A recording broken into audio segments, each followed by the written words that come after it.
Nós estamos, queridos irmãos, no quarto domingo do tempo da Quaresma. O domingo chamado Domingo Letare. Nesse dia, o sacerdote pode celebrar a missa de roxo ou de cor rosa. O chamado rosa antigo, aquele cor de rosa na tonalidade de goiaba, um rosa goiaba. Por que isso? Porque o rosa é a mistura do roxo com o branco. O roxo da Quaresma com o branco da Páscoa que começa a se aproximar. 2 vezes por ano o sacerdote pode celebrar com a cor rosa. O quarto domingo da Quaresma, hoje, e o terceiro domingo do Advento. 2 tempos de cor roxa. Quando vão se aproximando do final esses tempos, a igreja dá um tom de alegria, de esperança nessa espera, nesse aguardo da festa que vem. Hoje a igreja diz: alegra-te, Jerusalém. Jerusalém é a igreja. Jerusalém é você. Alegra-te. Reuni-vos, vós todos que a amais. Vós que amais a Santa Igreja. Reuni-vos no seio dela, porque ela é mãe. Reuni-vos, porque nela está a força do Senhor. Nela o Senhor nos dá a água do Espírito Santo, como escutamos domingo passado. Esse espírito de paz, espírito de alegria que jorra para a vida eterna. Vós que estáis tristes, exultai de alegria. Como eu posso exultar de alegria se estou triste? Oh, coloque a sua tristeza na alegria do Senhor. Coloque a sua tristeza na fidelidade do Senhor. Saciai-vos com a abundância de suas consolações, das consolações de Jerusalém. A consolação da igreja não é o aplauso do mundo. A consolação da igreja não são as facilidades deste mundo, nem o prestígio, nem a amizade dos grandes. Consolações essas tão frágeis, passam tão fácil. Não. A consolação da igreja é Jesus morto e ressuscitado. Então veja, neste quarto domingo, semana que vem teremos o quinto domingo da Quaresma, o Evangelho da ressurreição de Lázaro e depois o domingo de Ramos. Está chegando. Assim, meus irmãos, nos preparemos continuando com a penitência, a oração, a caridade fraterna, o combate aos vícios. Nos preparemos já procurando o sacramento da confissão. Quem ainda não fez a sua confissão de Quaresma, para bem celebrar a Santa Páscoa, cuide de fazê-lo. Pois estamos nos aproximando da grande semana, a Semana Santa. E a oração da missa de hoje pede a Deus: concedei ao povo cristão correr ao encontro das festas que se aproximam, cheio de fervor e exultando de fé. As festas que se aproximam, as festas pascais. A Páscoa, a Ascensão do Senhor, o Santo Pentecostes. Está aí, meus irmãos, nós estamos mais ou menos nessa primeira leitura do livro de Samuel, lá pelo ano 1025 a.C. Muito tempo, não é? 1025 a.C. Deus havia já rejeitado Saul. Saul ainda era o rei de Israel, mas Deus não o queria mais. E agora Deus diz ao profeta Samuel: enche o chifre de óleo e vem para que eu te envie à casa de Jessé de Belém. Bom, primeiro essa história de chifre. O que é isso? Se costumava colocar óleo no chifre. Imagine um chifre de um boi, deixava-se o chifre secar, tirava-se aquela carnosidade, aquela cartilagem de dentro do chifre, limpava-se bem, o chifre, a ponta do boi, ficava um recipiente. Na ponta se fazia uma rolha na extremidade e se tampava uma rolha com uma alçazinha para se puxar e pronto, amarrava-se o chifre com um barbante e se levava na cintura ou a tiracolo, como uma faixa de diácono, uma estola de diácono, uma faixa de missa, a tiracolo. Então, o óleo é o óleo de oliveira, é o azeite. Esse azeite na Sagrada Escritura, simboliza o Espírito de Deus. A força, a energia do Espírito de Deus. O cristão sabe que é o Espírito Santo. O Espírito de Deus é uma força, é uma energia, mas atenção, não é uma força, uma energia impessoal. Não, é uma pessoa divina. É um eu. É a terceira pessoa da Trindade. Os judeus não sabiam disso. Pensavam que o Espírito de Deus era só uma energia impessoal. Nós cristãos sabemos que o Espírito de Deus é uma pessoa. Jesus vai dizer, ele dará testemunho de mim. Ele tomará do que é meu e vô-lo anunciará. Este Espírito arguirá, julgará o mundo, quanto à justiça, quanto ao pecado, quanto à fidelidade. Eis aqui, o Espírito de Deus. Então, vamos lá. Deus manda Samuel encher o chifre de óleo e ir à casa de Jessé. Com este óleo se ungiam os reis e os sacerdotes. E os profetas? Os profetas também eram ungidos, mas espiritualmente. Ou seja, Deus descia direto sobre eles, sem precisar do rito da unção. Este rito da unção continua no cristianismo. Querem ver? Nós ungimos os batizados. Você foi ungido. Foi ungido no peito com o óleo dos catecúmenos. Que bicho é esse, catecúmeno? Catecúmeno é aquele que está se preparando para o batismo. Por exemplo, neste tempo da quaresma, a igreja reza pelos catecúmenos. A igreja está grávida daqueles filhinhos que vão nascer na noite da Páscoa. Na sexta-feira santa, o sacerdote canta, oremos pelos catecúmenos. Quer dizer, oremos pelos que vão se batizar nesta Páscoa. Então, os catecúmenos são ungidos no peito, quando são criancinhas, antes de receber o batismo, propriamente dito. E se forem adultos, são também ungidos, antes de serem batizados. Em geral, essa unção é no sábado santo, para serem batizados na noite do sábado para o domingo. Então, você também foi ungido na cabeça, na moleira, no dia do batismo, com o santo crisma. O crisma é o óleo por excelência, óleo misturado com perfume. Esse sim, simboliza a força do Espírito Santo. Esse óleo só pode ser consagrado pelo bispo. O bispo o consagra na missa do crisma, na missa da quinta-feira santa pela manhã, na catedral. Então, nas catedrais do mundo inteiro, na quinta-feira pela manhã, o bispo, rodeado pelo seu presbitério, consagra o santo crisma, mistura a essência perfumada, sopra em forma de cruz sobre aquele óleo e, impondo as mãos, pede ao Pai que derrame, que impregne aquele óleo com o Espírito Santo do Cristo Jesus.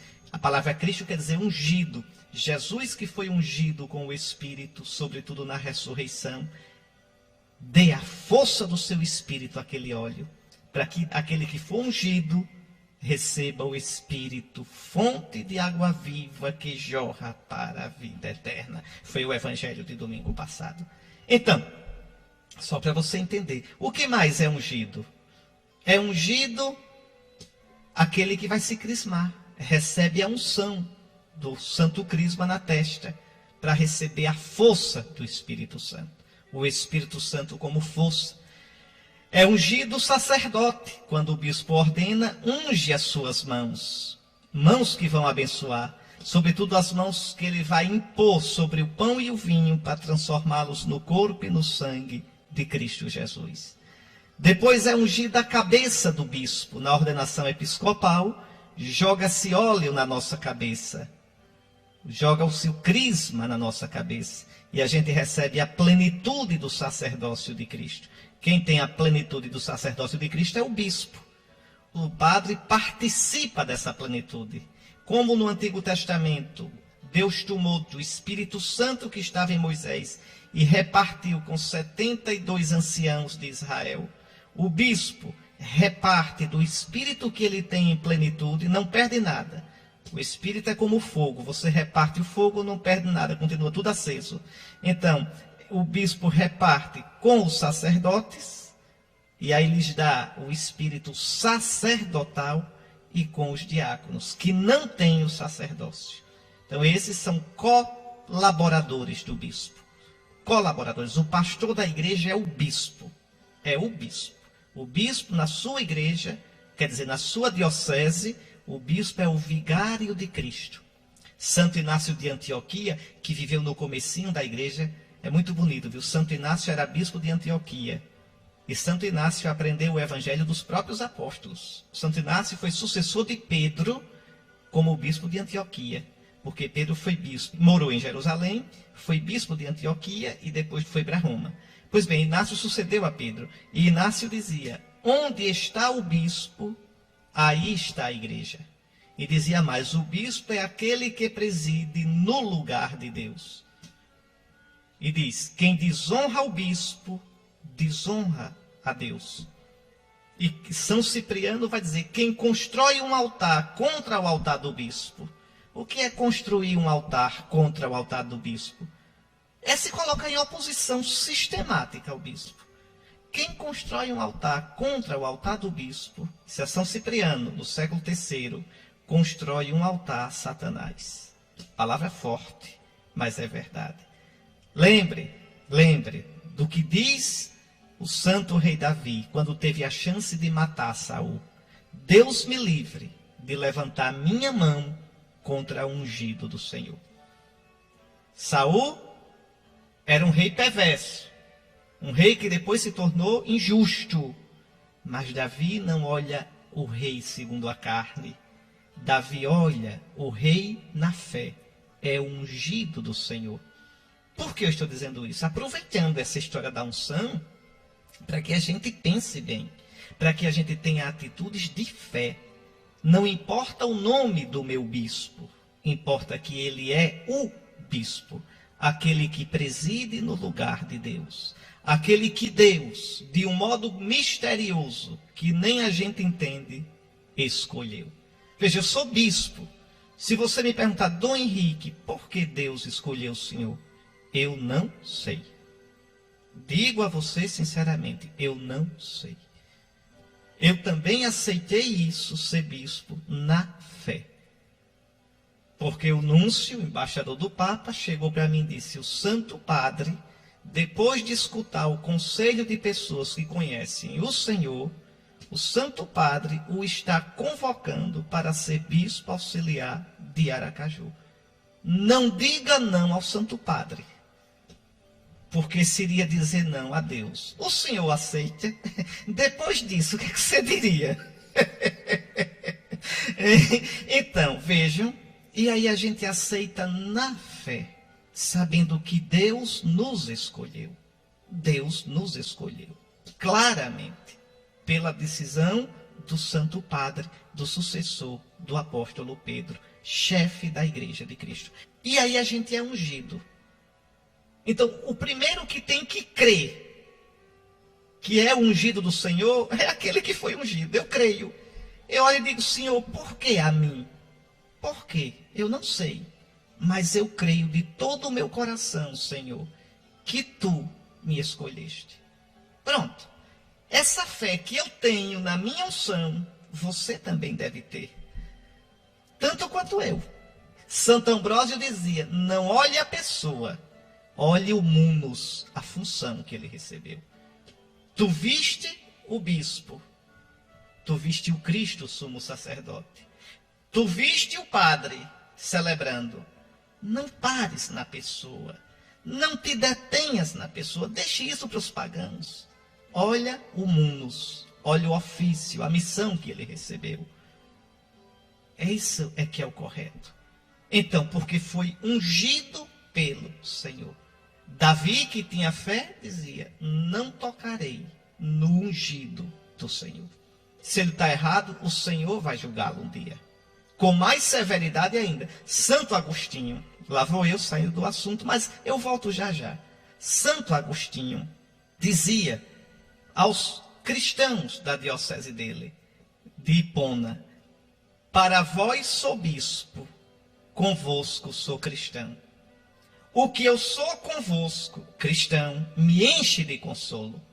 Por quê? Porque como cristão eu sei que o Senhor morreu por mim. Como cristão eu sou objeto da misericórdia do Senhor. O que eu sou convosco me consola. o que eu sou para vós, bispo, enche-me de temor. Porque eu terei grandes contas a prestar a Deus. Além das contas da minha vida, as contas do que eu fiz com o rebanho.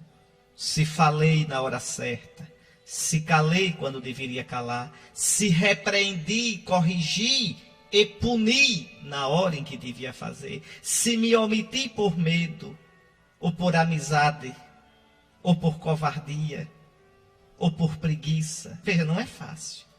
Não é fácil. O ungido do Senhor. Então, o bispo é ungido na cabeça. Depois, quem mais é ungido?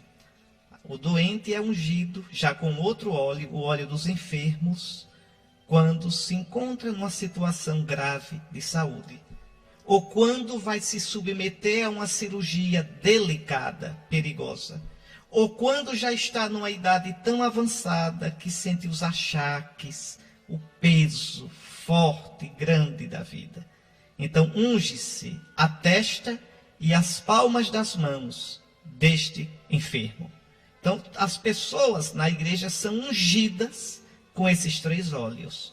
O Santo Crisma, esse é o principal, porque ele não é abençoado pelo bispo, ele é consagrado, uma consagração solene. Mas há também o óleo dos catecúmenos e dos enfermos, que são apenas abençoados. E se ungem também os lugares. O altar, que simboliza Cristo, ele é ungido quando a igreja é dedicada a Deus. O bispo unge o altar. São ungidas as colunas da igreja, quando ela é dedicada a Deus. 12 unções. Lembrando que a igreja é construída sobre os 12 apóstolos. Vejam, a unção, então, tem um sentido forte e vem do Antigo Testamento. Pois Deus diz a Samuel, vai a Belém, a casa de Jessé, na tribo de Judá. Davi é judeu, é da tribo de Judá. Belém é uma cidadezinha pequena, era uma cidadezinha pequenininha que ficava perto, fica ainda hoje, de Jerusalém. A uns 15 quilômetros de Jerusalém. Pois bem, vai à casa do velho Jessé e unge um dos seus filhos, pois eu escolhi um rei para mim. Veja, o rei é para servir a Deus. Eu escolhi. O rei deve ser o primeiro a dar o exemplo. O rei ungido, a autoridade, deve ser o primeiro a defender a viúva, o estrangeiro e o órfão, que eram os pobres da época, os fracos da época. O rei deve ser o primeiro a viver, cumprir a lei do Senhor, viver na aliança e ajudar o povo de Deus, o povo santo, a viver nesta aliança. Por que essa leitura hoje na Quaresma? É que Davi é imagem de Cristo. A palavra Christos em grego quer dizer ungido.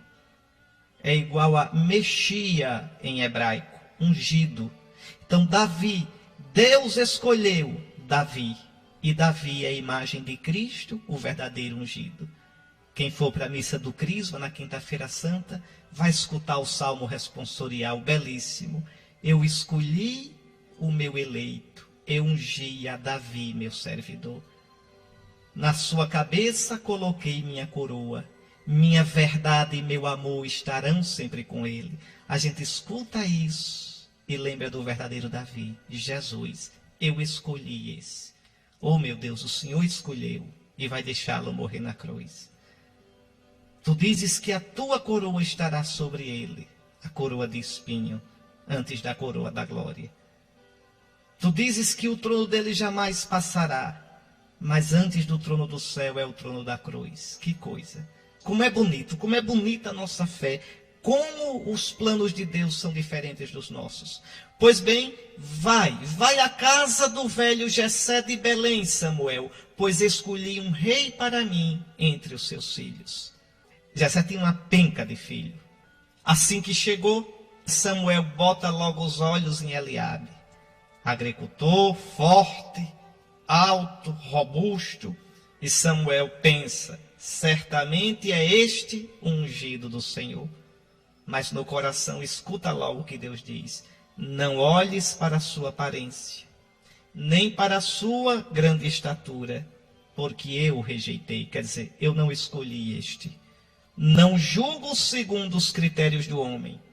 O homem vê as aparências, mas o Senhor olha o coração. Não tem jeito. A gente julga sempre, não é? É natural. Julgar aqui quer dizer ter opinião. Eu tenho opinião sobre tudo.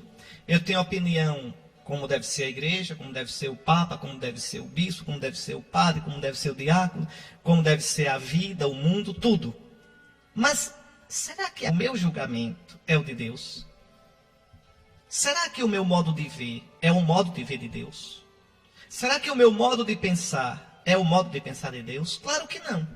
A vida todinha eu tenho que aprender a converter o meu pensamento no pensamento de Deus. Eu tenho que aprender a pensar, a sentir, a agir como Deus. E eu só consigo fazer isso, viu, meus irmãos? Escutando a santa palavra de Deus e rezando. É na amizade com Ele que eu vou tendo os sentimentos dEle, o jeito dEle. O meu coração vai pulsando no ritmo do coração dEle. Aí eu posso cumprir o que São Paulo diz na carta aos Filipenses, no capítulo 2, versículo 5. Tende em vós os mesmos sentimentos do Cristo Jesus. Os seus sentimentos são os sentimentos de Cristo. Está vendo como é difícil e como é bonito? Então, Deus diz logo a Samuel, e essa palavra vale direitinho para a gente. Não julgo segundo os critérios do homem. O homem vê as aparências, mas o Senhor olha o coração. E aí Jessé traz os outros filhos. E Deus vai dizendo, esse não é. Também não é esse. Também não é esse. Aí danou-se.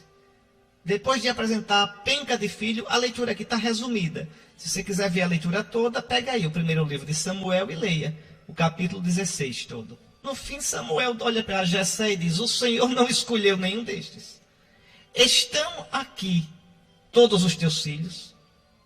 Jessé respondeu, resta ainda o mais novo. Mas não conta, é ponta de rama.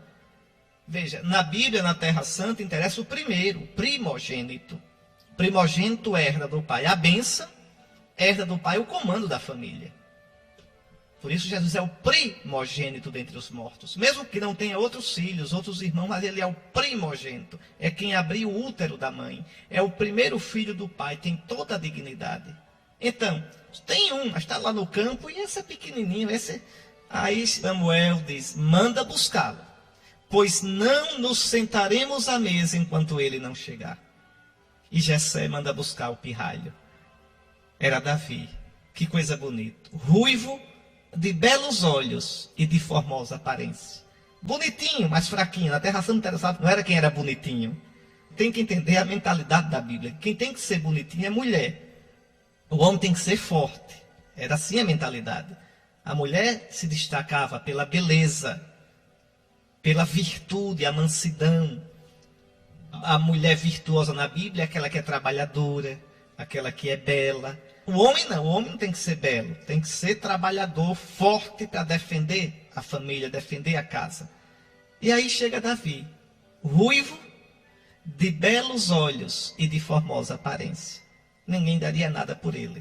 Chega Davi, e o Senhor disse, levanta-te, ungiu, é este. Está aí a lógica de Deus. Escolhe o mais novo, não o mais velho. Era o mais velho que devia ser escolhido. É o mais velho que tem direito. Não, ungiu, é este. Deus escolhe quem ele quer. Deus chama quem ele quer. Samuel tomou o chifre com óleo e ungiu a Davi na presença de seus irmãos. E a partir daquele dia, o Espírito do Senhor se apoderou de Davi. A partir daquele momento, o Espírito de Deus, a energia de Deus, a força de Deus, começa a guiar Davi. Como vai guiar Jesus. Quando Jesus recebe o batismo no Jordão, o Pai derrama sobre ele o Espírito Santo. Este é o meu filho, este é o meu ungido. E o Espírito impulsiona Jesus para o deserto e depois para a Galileia para pregar. Está vendo como é bonito? Muito bem.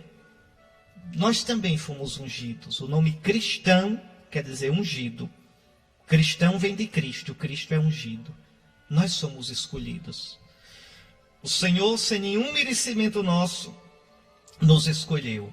Vós sois um povo santo, um povo sacerdotal, povo de Deus, povo sacerdotal, raça escolhida, igreja santa.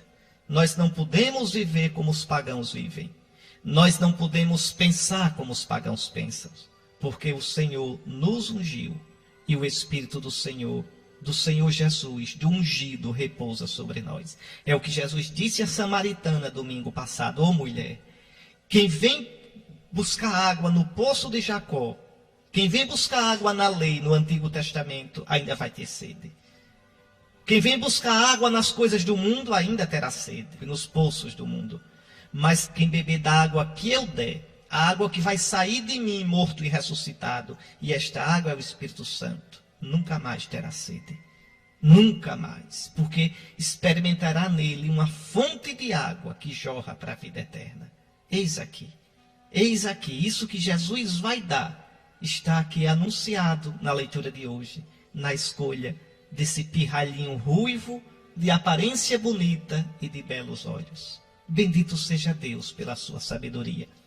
No ano 1025, mais ou menos, Deus vai tecendo os fios da história da nossa salvação.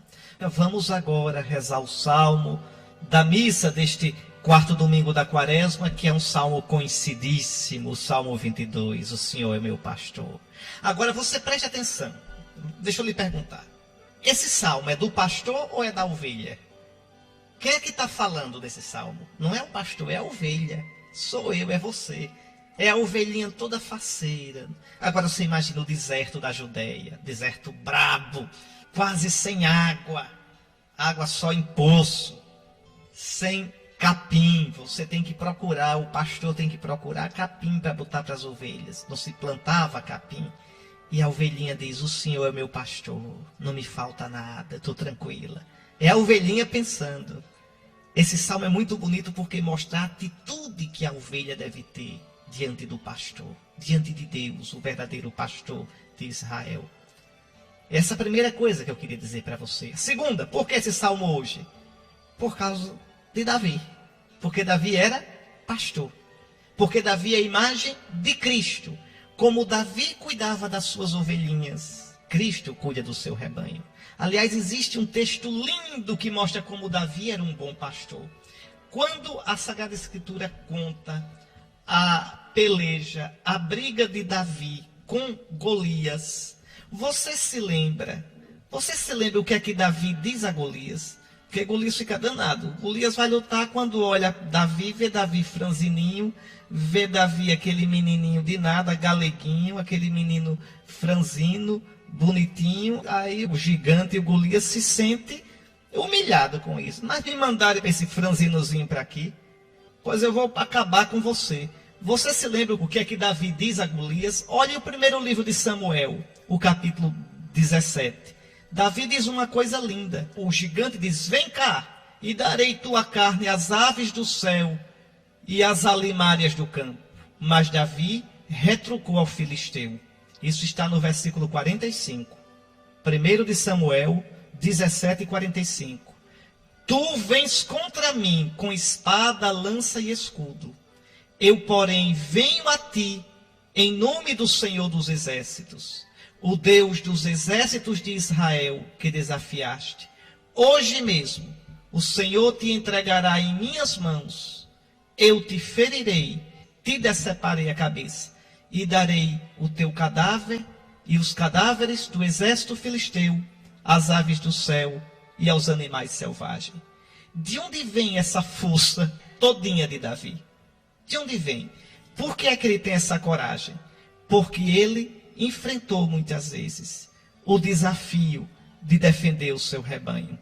Davi mesmo vai dizer antes: o Senhor que me livrou muitas vezes das garras do leão e do urso, me livrará das mãos desse filisteu.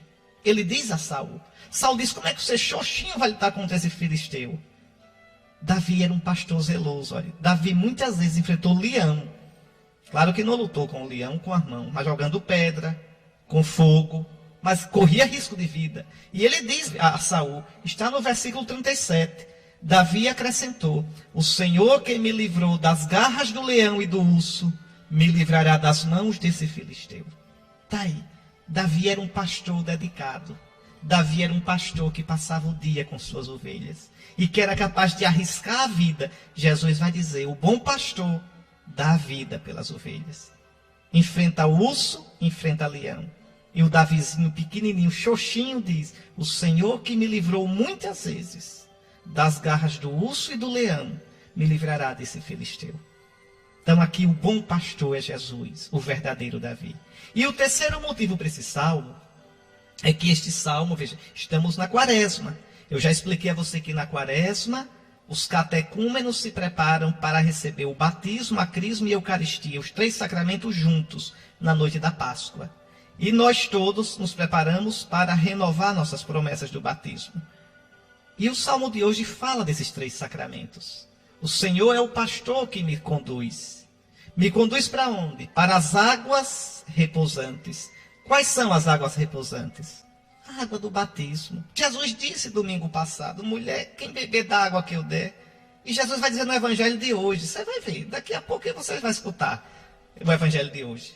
A quaresma preparava os catecúmenos para o batismo na Páscoa, para morrer e ressuscitar com Cristo. E nos prepara para renovar as promessas do batismo. Então o Senhor me leva para a água repousante do batismo. Com óleo vós ungis minha cabeça. O óleo da crisma, da confirmação. E preparais à minha frente uma mesa à vista do inimigo. A mesa da Eucaristia. Aqui estão os 3 sacramentos da iniciação cristã. O batismo, a crisma e a Eucaristia. Que o Senhor, nosso pastor, nos conduza. Melhor ainda, Ele nos conduz. Que nós nos deixemos conduzir por Ele. Para esse manancial de vida eterna. Bonita essa leitura. Né? Conselhos de São Paulo no tempo da quaresma. Vamos lá, irmãos. Outrora éreis trevas, mas agora sois luz no Senhor. Quando é que a gente era treva? São Paulo está escrevendo para os cristãos de Éfeso. Na verdade, essa carta de São Paulo não foi para o pessoal de Éfeso. Era uma carta que foi de uma vez só para várias igrejas, quer dizer, várias dioceses. E então se colocava o nome da igreja de acordo com a igreja que se mandasse. E a cópia que sobrou era para os Efésios. Então ficou carta aos Efésios, porque foi a cópia da carta que a gente pegou. Mas, na verdade, era uma carta circular para várias igrejas da região da Ásia Menor. São Paulo visitou Éfeso, passou 3 anos em Éfeso, viu? Na sua 3ª viagem apostólica, ele visitou Éfeso e ali ele formou uma equipe grande de ajudantes, e evangelizou quase toda a província romana da Ásia. No sudoeste da Ásia Menor, da atual Turquia. Tanto que ele diz, o Senhor aqui, isso está nos Atos dos Apóstolos, abriu uma porta larga para a evangelização. Ficou lá 3 anos, até que o colocaram para correr. Colocaram para correr, sabe por quê? Porque lá em Éfeso, viu, tinha o grande templo de Artemis, a mãe Artemis. Era uma deusa cheia de peitos, para dizer que ela era generosa, era fecunda, tinha bem uns 10 peitos. Se podia mamar à vontade. É como o governo, se pode mamar à vontade. Essa é a mentalidade do brasileiro, que é do governo, é para a gente tirar um proveito. Pois bem, assim era Artemis, a deusa dos Efésios. E tinha um templo grande lá, e vinha peregrino de todo canto, e se vendiam as imagens de ouro de Artemis. Os ourives ganhavam um dinheiro doido ali. E quando São Paulo começou a pregar o evangelho naquela região, foi muito bem sucedido. E aí atingiu o comércio. E os ourives se danaram, treparam-se nos tamancos e saíram gritando pelo meio da rua, é grande a Artemis dos Efésios. E terminaram colocando São Paulo para correr. São Paulo foi embora de Éfeso. Foi embora. Na última viagem dele, ele não passa mais em Éfeso. Ele não passa. Ele se despede dos cristãos, dos presbíteros de Éfeso, manda chamá-los e se despede deles. Já voltando dessa 3ª viagem. Porque de Éfeso ele foi a Corinto, demorou-se em Corinto. Quando voltou para Jerusalém, onde foi preso, ele nem passou mais por Éfeso. De longe mesmo, ele se despediu. Está lá nos Atos dos Apóstolos. Então, São Paulo diz, outrora eres trevas. Outrora, vós vivies nas trevas. Vós vivies no paganismo. Não adianta, meus irmãos, quem nos ilumina é Cristo. Mas, Dom Henrique, aquela pessoa é boa, não é cristã, mas é boa. Tudo bem, tudo bem. Eu não estou dizendo que os cristãos são melhores do que os outros. Aquela pessoa boa que não é cristã vive na treva. É boa, é educada, paga imposto direitinho, ajuda a velhinha a atravessar a rua, é um político honesto, é um empresário bom. Pronto, é uma pessoa boa, mas não descobriu ainda a luz de Cristo. Não descobriu ainda a lógica de Deus. E como é que a gente faz para descobrir a lógica de Deus? Quando crê em Jesus morto e ressuscitado. A lógica de Deus passa pela cruz. Não adianta. Só quem nos ilumina com a luz divina é Cristo. Não confunda a luz de Cristo, a sabedoria de Cristo, com a sabedoria humana. Existem não cristãos. O Dalai Lama é uma pessoa boa, todo mundo gosta dele. Veja, é uma pessoa boa, mas não é cristão. Está na treva. Está na treva. Vai descobrir a luz do Senhor, né, se convertesse a Cristo. Então São Paulo diz, outrora eres trevas, mas agora sois luz no Senhor. Você vai escutar o Evangelho daqui a pouco que vai falar da luz. Jesus vai dizer, enquanto eu estou no mundo, eu sou a luz do mundo. Então é Cristo que nos ilumina. Muita gente hoje diz assim, não, basta ser bom, fazer caridade, ser justo. Aí você já é bom, já agrada a Deus. Não, meus irmãos, não é só isso. É preciso se converter a Cristo. É preciso crer em Cristo, amar a Cristo e receber a salvação que vem unicamente da cruz e da ressurreição de nosso Senhor Jesus Cristo. Anunciar o Evangelho é necessário, mesmo a um pagão que é bom, um pagão que vive bem, é preciso anunciar Jesus. Então, irmãos, outrora erais trevas, mas agora sois luz no Senhor. Você também já é luz no Senhor, porque você foi batizado. Você já bebeu no poço, não de Jacó, mas o poço do verdadeiro Jacó, o poço do verdadeiro Davi, o poço de Cristo. Senhor, onde encontrarás água viva para dar de beber? A samaritana perguntou domingo passado. Esta água é o Espírito Santo. O poço de onde brota a água é o coração de Jesus morto e ressuscitado, traspassado por nós, fonte de água viva. Então você já deve viver como luz no Senhor. Agora sois luz no Senhor. A gente é luz não com a luz da gente. A gente é luz na luz do Senhor. Vivei como filhos da luz. É o caminho de conversão da Quaresma. Aqui a palavra de Deus nos convida a deixar as obras das trevas para vivermos como filhos da luz.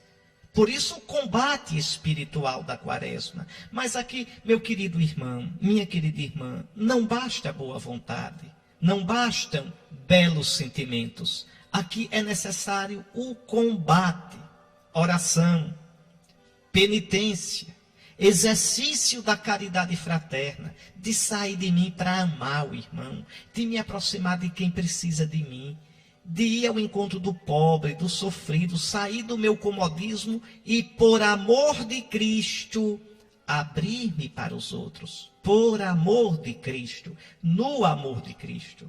Então, vivei como filhos da luz. E o fruto da luz chama-se bondade, justiça, verdade. E São Paulo poderia continuar com a lista. Observe como não basta que eu creia. Observe como é importante que a minha fé gere fruto. Se eu sou luz no Senhor, eu já creio. Mas não basta ser luz, é preciso viver como filho da luz. Ou seja, viver em Cristo e produzir as obras da luz. O fruto da luz. É o que São Tiago vai dizer. A fé sem obras, essa fé é morta, essa fé ninguém vê. Essa fé é como o pé de cobra, ninguém vê. Ah, eu creio tanto. Onde é que está essa fé que eu não vejo? Então, São Paulo aqui nos convida a entrar num processo de conversão. Mesmo eu já sendo cristão, eu preciso todos os dias viver me convertendo.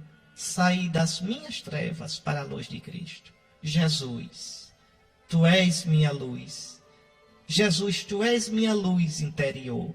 Não deixes que a minha escuridão, que a minha treva fale mais alto. Dentro de mim, Jesus, aparece tanta treva. Dentro de mim há uns sentimentos, uns pensamentos, uns impulsos tenebrosos. Jesus, Tu és a minha luz. Que a Tua luz me fale mais alto do que as minhas trevas. Não deixes que minhas trevas, Jesus, como uma mancha de óleo no mar, se espalhem e poluam e tomem conta do meu coração, do meu pensamento. Não, não, não. Jesus, Tu és minha luz. Não deixes que minha escuridão me fale. Jesus, Tu és minha luz. Ensina-me a viver no Teu amor. Porque outrora, por mim mesmo eu sou treva. Em Ti eu sou luz. E aí São Paulo diz, bem claro, discernir o que agrada ao Senhor. Discernir. O cristão, ao receber o Espírito Santo, recebeu um espírito de discernimento. Discernir. Ah, mas eu acho que isso não é pecado. Não, não é questão de achar. A gente tem que discernir à luz da palavra de Deus e da doutrina da igreja. Do que a igreja ensina. Aí eu faço o discernimento. O discernimento não é de acordo com a minha cabeça. Sou eu quem faz o discernimento. Mas faço tendo como critério a palavra de Deus e o que ensina a igreja. Então, discernir. Não vos associeis às obras das trevas, que não levam a nada. Aqui tem que entender, nada na Bíblia, nada, são os ídolos. Os ídolos são nada. Então, as obras das trevas levam a nada. Levam a uma vida vazia. As obras das trevas são idolatria. As obras das trevas levam ao coração vazio, levam a uma vida sem sentido, ao desespero. Então, não vos associeis às obras das trevas, que levam a nada. Antes, desmascarai-as. O cristão é profeta, o cristão desmascara as obras das trevas. Não precisa nem falar. O simples fato da luz chegar perto afasta as trevas. O simples fato de o cristão viver na retidão mostra, por contraposição, a treva em que muitos vivem. É assim que o cristão desmascara as obras das trevas. Existe uma passagem na Sagrada Escritura que também mostra isso. É a carta de São Paulo aos Romanos. Pegue aí, se você quiser, pegue a sua Bíblia. Se não, basta anotar. Romanos, capítulo 12, versículos 1 até o 2. Exorto-vos, portanto, irmãos, pela misericórdia de Deus, a que ofereçais vossos corpos, quer dizer, a vossa vida, como hóstia viva. Hóstia quer dizer vítima. Quer dizer, ofereça-se com Jesus ao Pai. Faça da sua vida um sim ao Pai, como Jesus e em Jesus. Ofereçais vossos corpos como hóstia viva, santa e agradável a Deus. Este é o vosso culto espiritual. Este é o vosso culto no Espírito Santo. Aí a missa que você celebra, o culto na Eucaristia, o culto litúrgico é cheio de sentido. Como é que eu participo bem da missa? Não é se fizer comentário, ou se estiver cantando, ou se estiver falando o tempo todo, dando aviso. Boa noite, bom dia, não. Eu participo bem da missa se eu faço da minha vida uma missa. Eu participo bem da missa se eu levo minha semana vivida como sacrifício no Espírito Santo, sacrifício espiritual, para colocar no altar da missa. Do altar do meu coração para o altar da igreja, o altar da missa. Então, este é o vosso culto espiritual. Aí São Paulo diz, não vos conformeis com o mundo. O que é conformar-se com o mundo? Tomar a forma, conformar, entrar na forma do mundo. Mas o mundo é treva. Outrora eres treva, agora sois luz no Senhor. Então não vos conformeis com o mundo, mas renovai a vossa mente.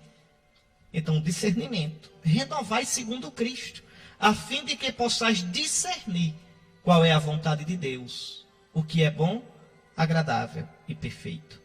Desconfie da sua vontade, desconfie. Não é? Vamos aprender a discernir a luz de Cristo. Vamos aprender a deixar nosso modo de ver para buscar o modo de ver de Cristo. E aí São Paulo, ainda falando da treva, diz: o que essa gente faz em segredo, tem vergonha até de dizê-lo. É verdade.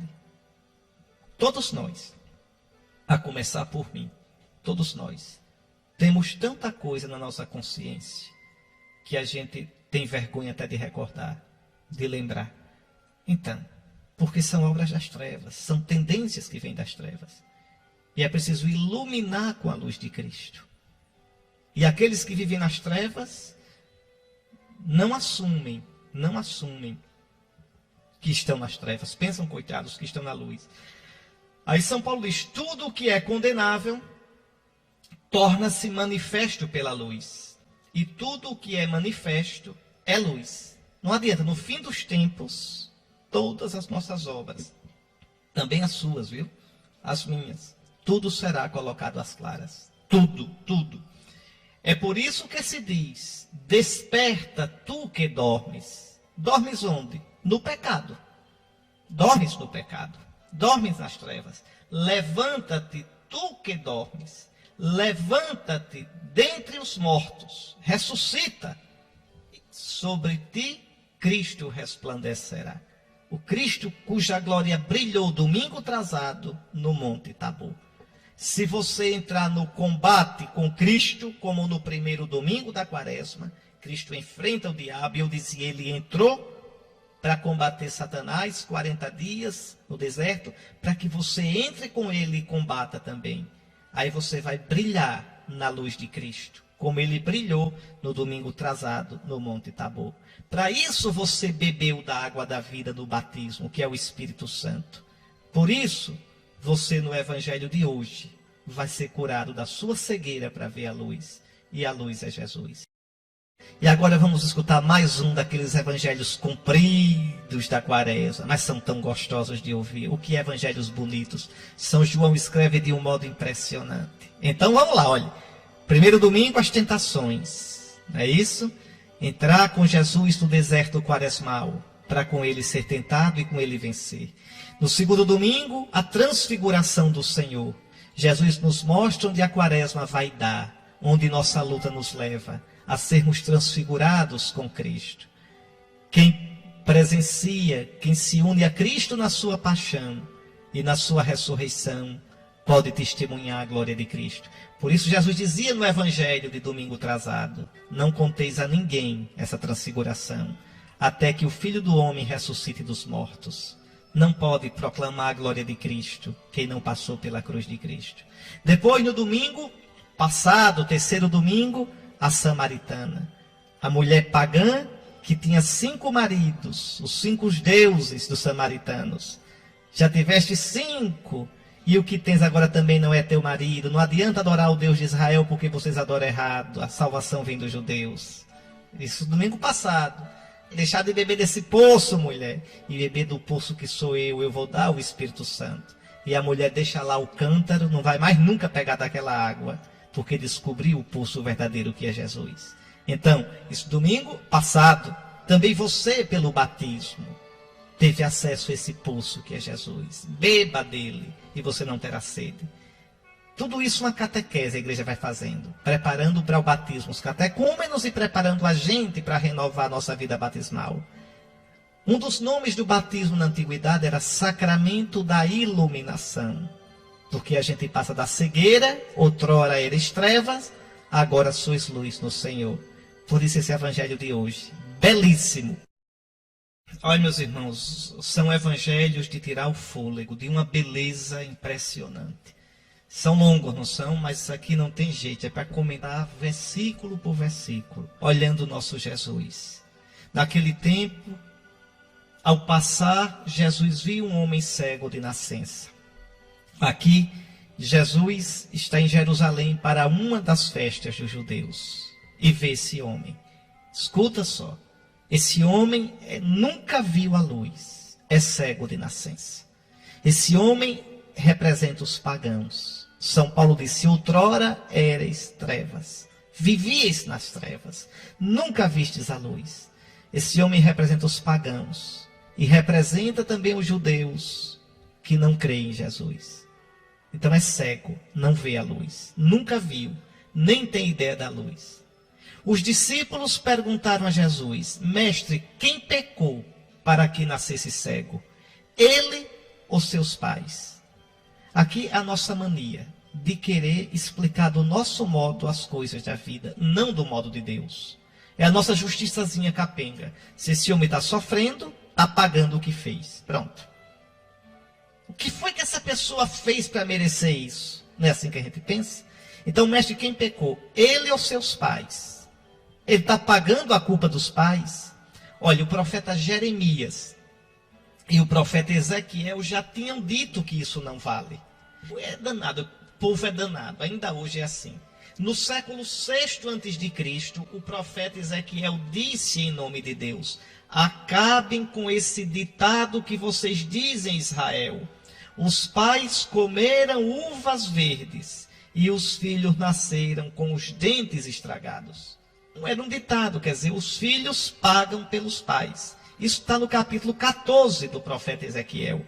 Está lá, 14, versículos 12 em seguinte. A palavra do Senhor me foi dirigida nesses termos: filho do homem, se uma terra pecar contra mim, agindo com infidelidade, e eu estender a minha mão contra ela para destruir a sua ração de pão, trazendo sobre ela fome, exterminando dela homens e animais, ainda que estejam ali estes 3 homens, a saber, Noé, Daniel e Jó, eles, em virtude de sua justiça, salvarão as suas almas. Então, atenção, eu castigo a todos, mas salvo esses. Cada um vai pagar pela sua culpa. Os filhos não pagam pela culpa dos pais. Isso vai aparecer no profeta Jeremias, isso vai aparecer no profeta Ezequiel. Você pode olhar Jeremias 31, 29, pode olhar o capítulo 18 de Ezequiel. Então, muitas vezes, Deus vai corrigir o povo com isso. E ainda depois que Deus ensina isso pela boca dos profetas, o povo, 500 anos depois, ainda tem essa ideia na cabeça. Uns pagam pelos outros. Mestre, quem pecou? Ele ou seus pais? Aí você pode dizer: está vendo, Dom Henrique, a reencarnação?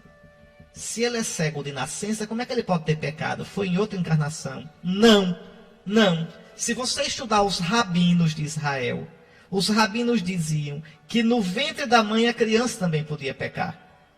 Então, mestre, quem pecou? Ele na barriga da mãe ainda? Veja, não em outra encarnação, que não existe. Na Bíblia não se pensa nunca em outra encarnação. Então, quem pecou? Ele no ventre da mãe ou seus pais? E ele está pagando porque nasceu cego? É a pergunta que fazem. E olha o que Jesus responde: nem ele, nem seus pais pecaram. Nem ele, nem seus pais. Mas isso serve para que as obras de Deus se manifestem nele. Ou seja, entenda, os percalços da vida, os sofrimentos da vida, as dificuldades da vida, a gente não vai entender por que elas acontecem.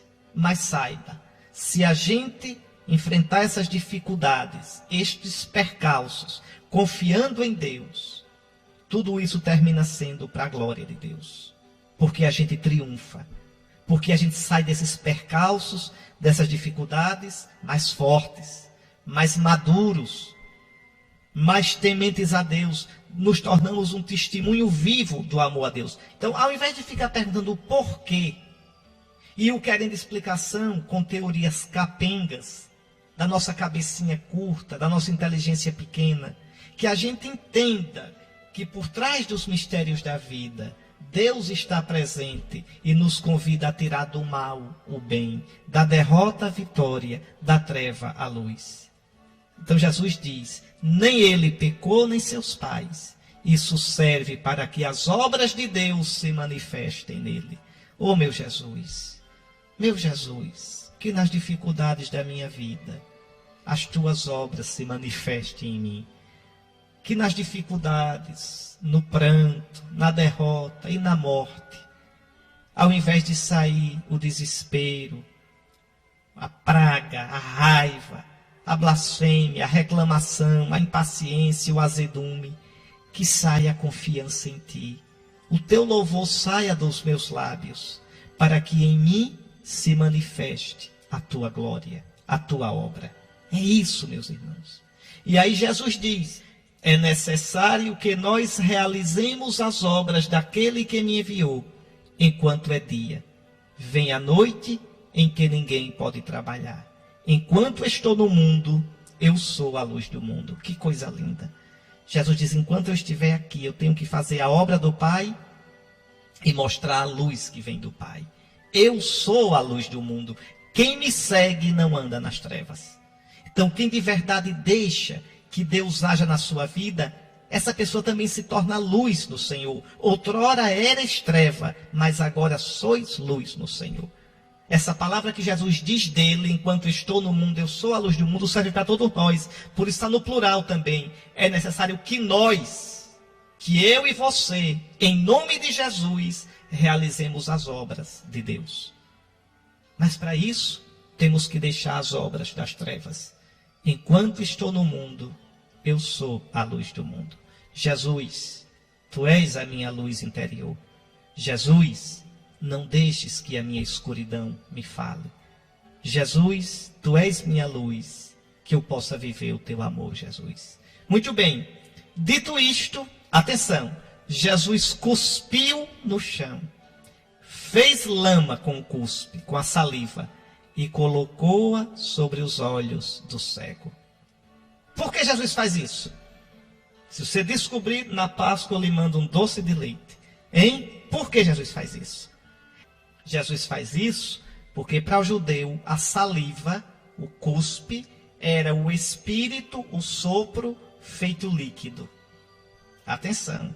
Então, o sopro pode sair como ar, pelo nariz, pela boca, ou pode sair como líquido na saliva. Pois bem, Jesus joga a saliva no chão e faz empapa, como Deus que plasma o homem no começo, do pó da terra. Jesus vai recriar esse ciclo.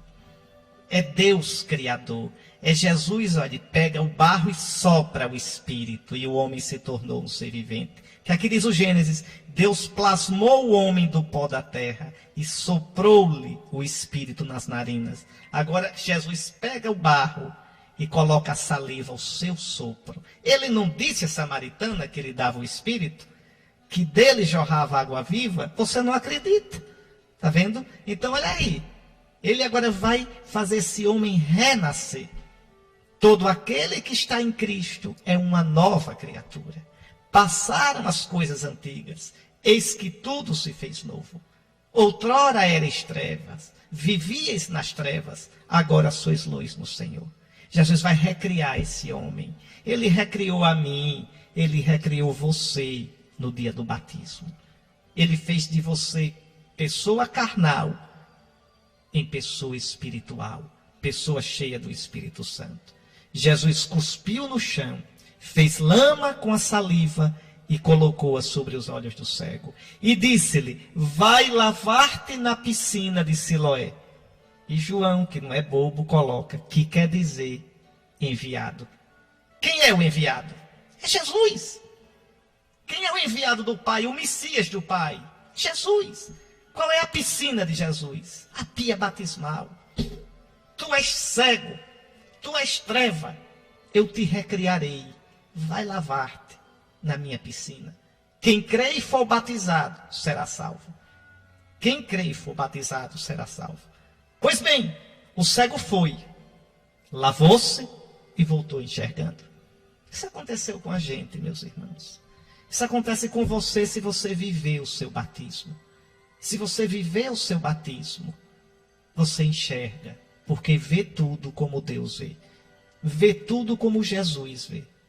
Os vizinhos que costumavam ver o cego, pois ele era mendigo, coitado, é isso mesmo, mendigava como aquela samaritana, mendigava água. Veja, a gente mendiga, Quem não tem Cristo mendiga felicidade, migalha de felicidade em tanta besteira. Bajulando, mentindo, às vezes pisando nos outros, buscando na droga, no sexo, buscando em tanta besteira, na bebida, uma paz que só Jesus pode dar. Cego e mendigo. Pois bem, os vizinhos se espantavam. Não é aquele que ficava pedindo esmola. Ele estava tão diferente que alguns diziam sim, né? Sim é ele. Outros diziam não é ele, mas alguém parecido com ele. E ele dizia, não sou eu mesmo. Antes eu era treva, agora eu sou luz no Senhor. Antes eu era desfigurado pelo pecado, agora eu sou uma nova criatura. Cristo me curou. Veja, esse é o sentido. Então lhe perguntaram, como é que se abriram os teus olhos? Como é? Aquele homem chamado Jesus fez lama, colocou-a nos meus olhos, me recriou, me batizou, disse, vai a Siloé, vai ao enviado, vai à piscina do enviado e lava-te. Então eu fui, lavei-me e comecei a ver. Está vendo que coisa bonita? Aí pergunta o homem, onde está ele? O homem ainda não sabe. Ainda não sabe. Mas você vai ver como vai terminar o evangelho. Levaram então aos fariseus o homem que tinha sido cego. Oh meu Deus, levar aos fariseus, levar aos judeus. Os judeus passaram, é o Antigo Testamento. Por que você quer voltar para o Antigo Testamento? Me dá uma tristeza quando eu vejo um cristão dizendo, olha, não pode fazer transfusão de sangue não, porque está proibido no Antigo Testamento. Ô meu filho, você foi batizado na piscina do enviado, na piscina de Jesus, você é cristão, volte não para a prática dos judeus. Ah, não pode comer alimento impuro, tem que guardar o sábado, não pode comer carne de porco. Homem, acabe com isso, pelo amor de Cristo. Não existe mais distinção entre alimento puro e impuro. Ah, não tem mais esse negócio de guardar sábado, não. Você é cristão. Acabou tudo isso. Então, você agora está numa vida nova. Uma vida nova. São Paulo diz na carta aos Colossenses, assim como recebestes a Cristo o Senhor, assim nele andai, arraigados nele, sobre ele edificados, apoiados na fé como aprendestes e transbordantes em ação de graça. Tomai cuidado para que ninguém vos escravize com vãs e enganosas especulações que não são segundo Cristo. Está lá no capítulo 2 de Colossenses, nos versículos 6 até o versículo 8. Então, a gente está numa vida nova, acabou-se aquelas coisas do Antigo Testamento. É muito triste. Levam o cego que agora está na luz de Cristo, levam, pelo amor de Deus, para os fariseus. Para os fariseus. São Paulo diz ainda no capítulo 2, olha o versículo 16. Portanto, ninguém vos julgue por questões de comida e bebida. Não aceite que ninguém venha dizer, não pode fazer transfusão de sangue. Tem que guardar o sábado, não pode comer carne de porco. Está aqui, Colossenses 2, 16 e seguintes. Ninguém vos julgue por questões de comida e bebida, ou a respeito de festas anuais, as festas judaicas, viu? Ou de lua nova, ou de sábados. Ninguém venha perguntar por que eu não guardo o sábado.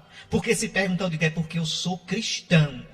Eu me lavei na piscina do enviado. Não me leve para os fariseus novamente. Não me leve para os judeus. Eu não sou judeu. Não venha dizer que eu não posso fazer imagem. Eu posso fazer imagem de Cristo dos Santos. Eu não sou judeu. Eu não estou debaixo da lei de Moisés. Não me venha mostrar a Bíblia com o Antigo Testamento, porque não me leve para os fariseus. Os fariseus não vão entender nada de mim, porque eu era cego, mas agora eu fui lavado na piscina do enviado. Eu sou luz no Senhor. Está aí. Então erram. Levaram então aos fariseus o homem que tinha sido cego. Mas os fariseus são cegos. Os fariseus não se lavaram na piscina do enviado. Os fariseus não enxergam. Ora, era sábado, o dia em que Jesus tinha feito lama e aberto os olhos do cego. E pensar que tem cristão que guarda o sábado. Olha que coisa triste. Veja, Jesus está mostrando que acabou-se o sábado dos judeus. Novamente então lhe perguntaram os fariseus, perguntaram ao cego, como ele tinha recuperado a vista. Aí o cego diz, colocou lama sobre meus olhos, o Espírito dele, fui lavar-me e agora vejo. Aí os fariseus dizem, esse homem, esse Jesus, não vem de Deus, pois não guarda o sábado. Veja a cegueira dos fariseus, são cegos. O cego vai explicar para eles. Como é que um homem que não vem de Deus faz um milagre desse? Vocês é que tem que mudar. Vocês estão julgando Jesus com a cegueira de vocês. Como a gente, às vezes a gente quer julgar Deus, quer julgar Jesus a partir da gente. Por que é que Jesus não permite o divórcio? O que é que tem tão moderno? Por que é que Jesus proíbe experiências com embriões para fazer célula-troncos? Que igreja quadrada é essa? Por que não permitir o casamento de pessoas do mesmo sexo? Por que não permitir a eutanásia? Por que não permitir relações fora do casamento, pré-matrimoniais? Por quê? E eu vou julgando Jesus com a minha cegueira. Não é Jesus que tem que se converter a você. Não é a igreja que tem que mudar a doutrina que Jesus ensinou a ela para agradar a você e para ser boazinha. Sou eu quem tenho que me converter. É você que tem que se converter. Esses fariseus deviam se converter. Dizem logo, esse homem não vem de Deus, pois não guarda o sábado. Não cabe na nossa inteligência, não cabe na nossa lógica.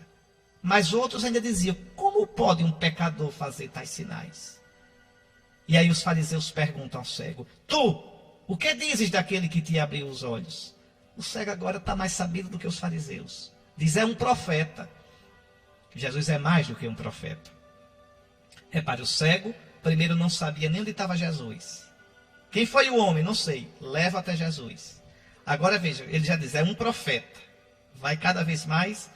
Então os judeus não acreditaram que ele tinha sido cego. Pronto. É mais fácil fazer assim do que crer em Jesus. Os fariseus fazem tudo para não crer em Jesus. Pronto. Pecam contra o Espírito Santo. Porque estão vendo, mas não aceitam. Chamaram os pais. E os pais tiram o couro por fora. Olha, pergunta a ele que ele já é de maior. Porque o que é que João diz? Os judeus já tinham combinado expulsar da sinagoga quem declarasse que Jesus era o Messias.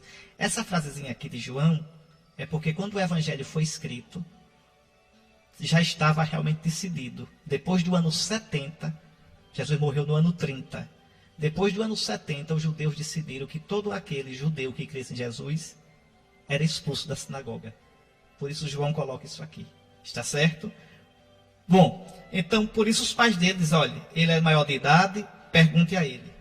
Então os judeus chamaram de novo o homem que tinha sido cego, olha que lenga-lenga, e disseram, dá glória a Deus, quer dizer, fale a verdade, não minta não. Nós sabemos que esse Jesus é um pecador. Que pecado Jesus cometeu? Veja o fechamento para não crer. Veja o fechamento para não enxergar. Nós sabemos que esse homem é um pecador. Aí o cego diz uma coisa linda. Um mendigo, analfabeto. Mas repare o que ele diz. Se ele é um pecador, eu não sei. Só sei de uma coisa. É a coisa mais bonita do mundo. Só sei de uma coisa na vida. Eu era cego. E agora eu vejo. Eu não via nada. E agora eu vejo tudo. Eu era treva. Mas agora eu sou luz no Senhor. Pode me dizer que Deus não existe. Pode me dizer que Jesus não é Deus. Pode me dizer o que quiser. Eu sei da minha vida. Eu era cego. Eu estava na treva. Eu estava sem esperança. Eu mendigava felicidade e não encontrava. Eu era como aquela samaritana que tinha que pegar um cântaro e buscar um pouquinho de beber cada dia e não encontrava paz. Mas eu agora vejo. A minha vida mudou. Perguntaram então ao cego, o que foi que ele te fez? Já é a 10ª vez que pergunta. Aí o cego esnoba. Diz, eu já vos disse, mas não escutastes. Não adianta. Milagre para quem não quer crer. Milagre para quem tem o coração duro não serve para nada. Nada. Tá certo? Aí o cego esnoba. Diz, vocês estão tão interessados assim. Por acaso vocês querem se tornar discípulos dele? Repare que coisa ridícula. Um cego analfabeto, inculto, esmolé, dando um banho nos fariseus, doutores da lei. Aí os fariseus se danam. Você sim é que é um tolo. Você sim é que é discípulo dele. Nós somos discípulos de Moisés.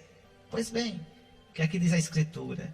A lei foi dada por Moisés, mas a graça e a verdade nos vem por Jesus Cristo. Não é mais por Moisés. Não adianta ficar no poço de Jacó. Tem que ir para o poço de Jesus. Não adianta ficar tomando a água da lei do poço de Jacó. Tem que tomar a água que Jesus dá, o Espírito Santo. Esse cego agora foi curado no batismo. Esse cego pode ver.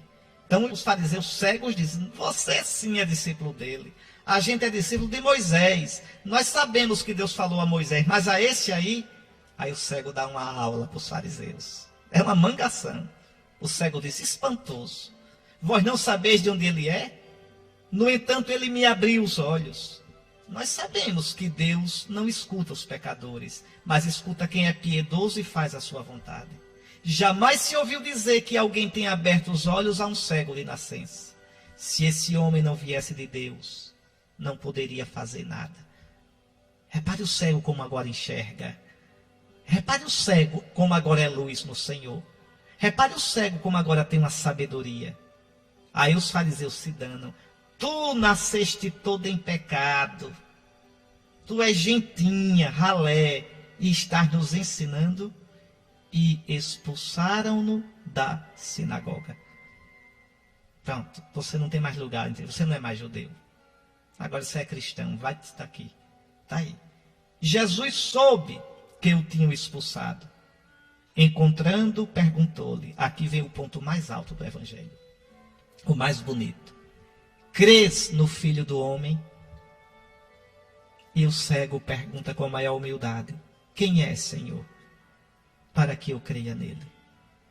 E Jesus responde. Tu o estás vendo. É aquele que está falando contigo. Quer dizer, eu te curei para isso. Eu te curei só para isso. Para que tu me visses. No Antigo Testamento, meus irmãos, o verbo mais importante é ouvir. Ouve, ó Israel, o Senhor nosso Deus, o Senhor é um só. No Deuteronômio se diz, tu não viste no Monte Sinai nenhuma imagem. Ouve, o teu Deus te falava na escuridão da nuvem, no meio do fogo. Tu não farás imagem de nada, nem no alto no céu, nem embaixo da terra, porque tu não viste nada. Ouve, ó Israel. Por isso era proibido fazer imagem no Antigo Testamento. No Novo Testamento, a palavra que se ouvia se fez carne para a gente ver. O verbo se fez carne e nós vimos a sua glória. Muda o verbo. Continua o verbo ouvir, mas o mais importante é ver. Porque a palavra que não se via se fez carne que se vê. São João vai dizer na sua primeira carta, o que nós vimos, o que nós ouvimos, primeiro ver, o que nós tocamos da palavra da vida, porque a vida se manifestou, nós vos anunciamos.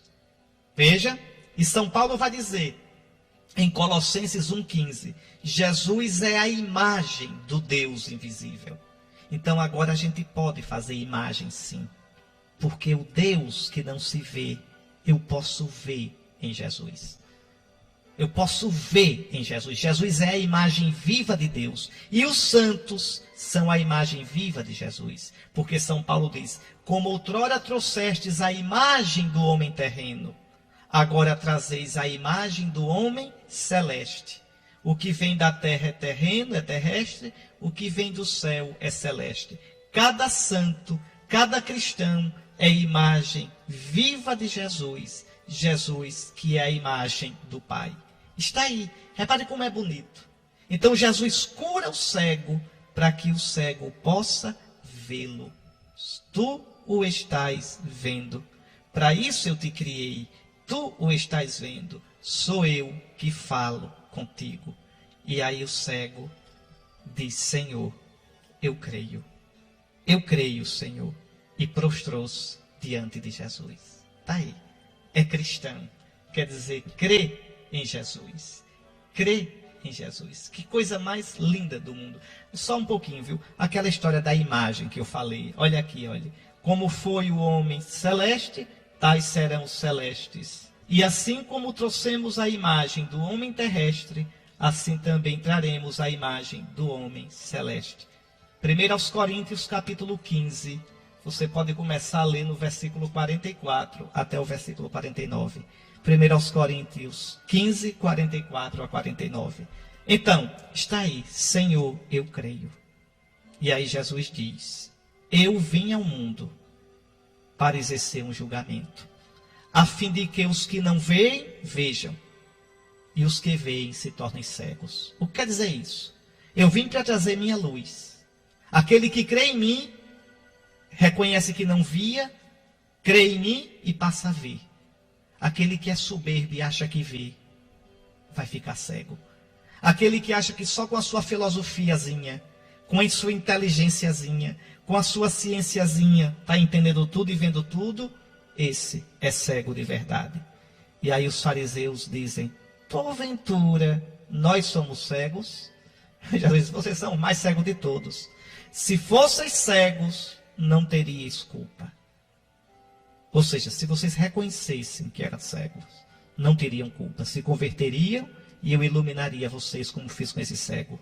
Mas porque vocês dizem, nós vemos, o vosso pecado permanece. Vocês são cegos de verdade. Meu irmão, é muito bonita a palavra de Deus. É muito bonita. É muito profunda. Quer um conselho? Releia com calma, agora que você entendeu o versículo por versículo. Releia essas leituras, depois sozinho aí, na sua varanda, no seu quarto, num cantinho aí que você possa. Releia cada uma dessas leituras, e sobretudo esse evangelho. E deixe o coração voar para nosso Senhor. E peça, Senhor, Senhor, não deixe não, Senhor, que a minha treva fale mais alto. Tu és minha luz, Jesus. Tu és minha luz interior. Não deixes que minha escuridão me fale. Senhor, tu me iluminaste no batismo. Tu me lavaste na piscina do enviado, na tua piscina. Senhor, não deixes que eu viva como quem não tem luz, como os pagãos. Que nosso Senhor esteja com você, que nosso Senhor lhe dê muita fome e sede da palavra de Deus. Deus abençoe vocês. O Senhor esteja convosco. Abençoe-vos o Deus Todo-Poderoso, Pai, Filho e Espírito Santo. Uma boa semana.